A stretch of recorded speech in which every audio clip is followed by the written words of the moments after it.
Hey there guys, welcome back to trading logics. ഇന്ന് market നല്ല heavy വോളറ്റൈലായിരുന്നു. മാർക്കറ്റിൽ അപ്പ് സൈഡ് മൂവ്മെൻറ്റും കിട്ടി, ഡൗൺ സൈഡ് മൂവ്മെൻറ്റും കിട്ടി. അപ്പോൾ മേജറായിട്ടുള്ള നല്ല നല്ല ലെവൽസിലെല്ലാം ട്രേഡ് ഓപ്പർച്യൂണിറ്റീസ് ഉണ്ടായിരുന്നു. വലിയ സ്റ്റോപ്പ് ലോസും എനിക്ക് ഹിറ്റായിട്ടുണ്ട്. അതുപോലെ തന്നെ നല്ലൊരു പ്രോഫിറ്റും നമുക്ക് കിട്ടിയിട്ടുണ്ട്. അപ്പോൾ നമുക്ക് ഒട്ടും സമയം കളയണ്ട, ഇന്നത്തെ മേജറായിട്ടുള്ള ഈവൻറ്റ്സും എന്താണ് അവിടുത്തെ ഹൈലൈറ്റ്സും നോക്കാം. അപ്പോൾ നമുക്ക് കാര്യങ്ങളിലോട്ട് കിടക്കാം.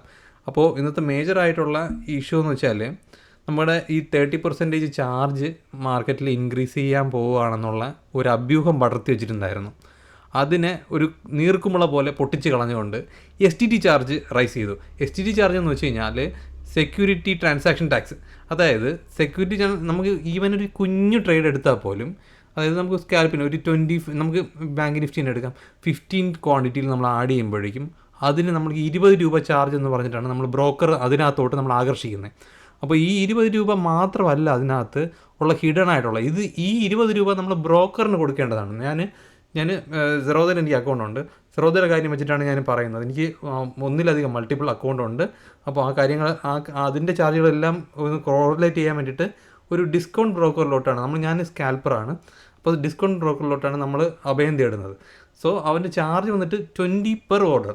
ഒരു ഓർഡറിന് 20 റുപ്പീസാണ് അവർ ചാർജ് ചെയ്യുന്നത്. അതായത് നമുക്ക് ഈ ബൈയും സെല്ലിന് വേണ്ടിയിട്ട് 20 റുപ്പീസ് അവരുടെ ചാർജ്. ഇനി ഗവൺമെൻറ്റിൻ്റെ ടാക്സ് ഉണ്ട്. ഗവൺമെൻറ് ടാക്സ് എന്ന് വെച്ചാൽ ഇതിനകത്ത് STT ഉണ്ട്, അല്ല വേറെ പല ടാക്സുകളും ചേർന്നിട്ട് നമുക്ക് ഏകദേശം ഒരു ലോട്ട് വാങ്ങിച്ച് വിൽക്കുന്നതിന് നമുക്ക് ഗവൺമെൻറ് കൊടുക്കേണ്ടി വരുന്നത് ഏകദേശം 35-40 രൂപ അടുപ്പിച്ചാണ്. അപ്പോൾ ഈ ഒരു ചാർജ് ഇനി റൈസ് ആവാൻ പോവുകയാണ്. അതായത് STT ചാർജ് 0.1% ആയിരുന്നു, ഇനി 0.2%ലോട്ട് റൈസ് ആവും. ദാറ്റ് മീൻസ് 100 രൂപ കൊടുത്ത സ്ഥാനത്ത് നമ്മൾ 200 രൂപ കൊടുക്കേണ്ടി വരും. അപ്പോൾ ആ ഒരു ചാർജിൻ്റെ ഡിഫറൻസ് കാരണം നമുക്ക് നമ്മൾ മിക്കവാറും ട്രേഡേഴ്സ് അത്യാവശ്യം കുറേ കാലമായിട്ട് ട്രേഡ് നിൽക്കുന്നവർ ഇപ്പോൾ ഒരു ബ്രേക്ക് ഈവൻ സിറ്റുവേഷനിൽ നിൽക്കുന്നവരും വീണ്ടും ലോസിലോട്ട് പോകാനുള്ള ചാൻസ് ഭയങ്കര കൂടുതലാണ്. ഈ ഒരു കണ്ടീഷൻ വരുമ്പോഴേക്കും നമുക്ക് ട്രേഡിങ് മീൻസ് സ്കാൽപ്പിംഗ് ഒരു ഡിഫിക്കൽട്ടി നമുക്ക് തരും. പൊസിഷൻ പ്ലേയേഴ്സ് എന്ന് വെച്ച് കഴിഞ്ഞാൽ അവർ എൻ്റർ ആവും, കുറേ സമയം റൈഡ് ചെയ്യും, പൊസിഷൻസ് റൈഡ് ചെയ്ത് നല്ല ഹെവി പ്രോഫിറ്റിലെത്തുമ്പോഴേക്കും അവർ സെല്ല് ചെയ്യും. പക്ഷേ സ്കാൽപ്പേഴ്സിനെ സംബന്ധിച്ചിടത്തോളം നമ്മൾ ഓരോ ഓപ്പർച്യൂണിറ്റിയിലും എൻ്റർ ആവും, എക്സിറ്റ് ആവും. ആ ഒരു സിറ്റുവേഷൻ വരുമ്പോഴേക്കും നമുക്ക് ചാർജിൻ്റെ ഉള്ള ലോഡ് വരുമ്പോഴേക്കും പ്രോഫിറ്റിൽ എൻഡ് ചെയ്യുന്ന കാര്യം, അത് ഇയർ ഓൺ ഇയറിൽ നമുക്ക് എൻഡ് ചെയ്യുന്ന കാര്യം വളരെ ബുദ്ധിമുട്ടുള്ള കാര്യം തന്നെയായിരിക്കും.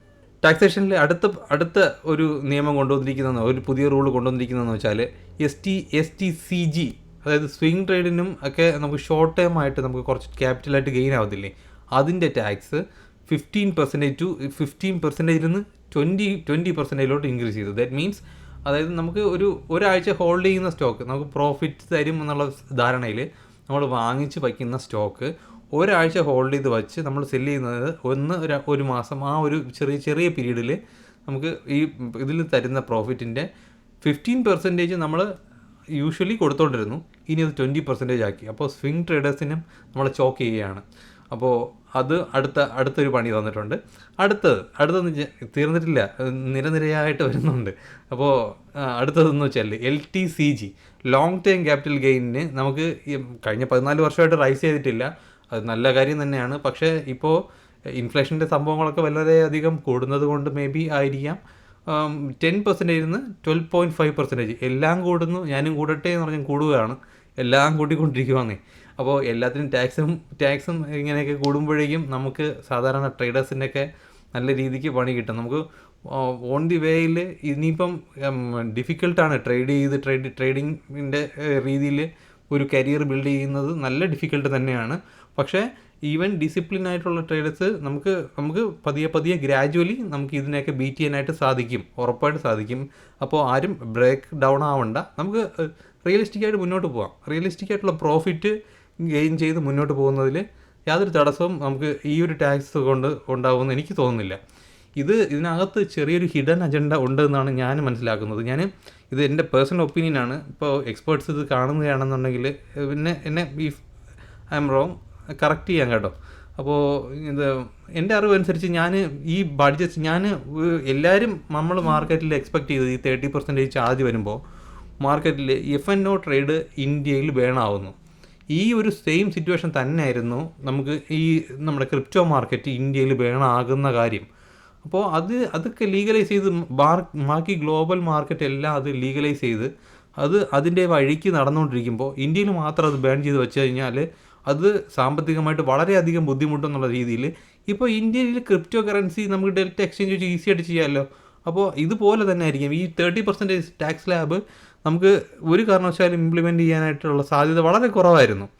അപ്പോൾ ഒരു ഹിഡൻ അജണ്ട എന്നുള്ള രീതിയിൽ ഈ 30% ടാക്സ് കൂട്ടുന്ന രീതിയിൽ കൊണ്ടുവന്നിട്ട് സഡനായിട്ട് ഒരു ചെറിയ ടാക്സല്ലേ കൂട്ടിയുള്ളൂ എന്നുള്ള രീതിയിൽ മാർക്കറ്റിനൊന്ന് മാനിപ്പുലേറ്റ് ചെയ്തുകൂടെ.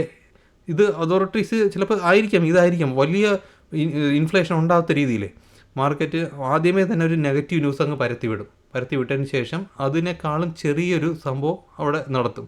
അപ്പോഴേക്കും വലിയൊരു ഇമ്പാക്റ്റ് കൊടുക്കാതെ ഒരു ചെറിയൊരു മൈൽഡായിട്ടുള്ളൊരു വേവ് ക്രിയേറ്റ് ചെയ്ത് ആ ഒരു പ്രശ്നം അവിടെ സോൾവ് ആയങ്ങ് പോകും. മറ്റേതാകുമ്പോൾ വലിയൊരു പ്രശ്നം വരുമ്പോഴേക്കും മാർക്കറ്റിൽ നിന്ന് പാർട്ടിസിപ്പൻസ് എല്ലാം കംപ്ലീറ്റ് ആയിട്ട് അങ്ങ് അവോയ്ഡ് ചെയ്ത് പോയി കഴിഞ്ഞാൽ മാർക്കറ്റ് പിന്നെ ഇല്ല. അപ്പോൾ ഈ ബയേഴ്സ് സെല്ലേഴ്സ് എന്നുള്ള രീതിയിൽ ഈ മാർക്കറ്റിൽ മണി പമ്പ് ചെയ്യുമ്പോൾ മാത്രമേ എക്കണോമിക്കലി ഇന്ത്യ ഗ്രോ ആവുള്ളൂ. അപ്പോൾ കാര്യങ്ങളൊക്കെ കുറച്ചുകൂടെ ക്ലാരിറ്റി വരുന്നു എന്ന് വിചാരിക്കുന്നു. അപ്പോൾ അടുത്ത കാര്യങ്ങളിലോട്ട് കിടക്കാം. അതായത് നമുക്ക് LTC അതായത് ലോങ് ടൈം ഇൻവെസ്റ്റ്മെൻറ്റിൽ നമുക്ക് 1 ലാഖിനായിരുന്നു ചാർജ്. അതായത് സ്ലാബ് 1 ലാഖിന് എബോവ് ഉണ്ടെങ്കിൽ മാത്രമായിരുന്നു നമ്മൾ ടാക്സ് പേ ചെയ്യേണ്ടി വന്നത്.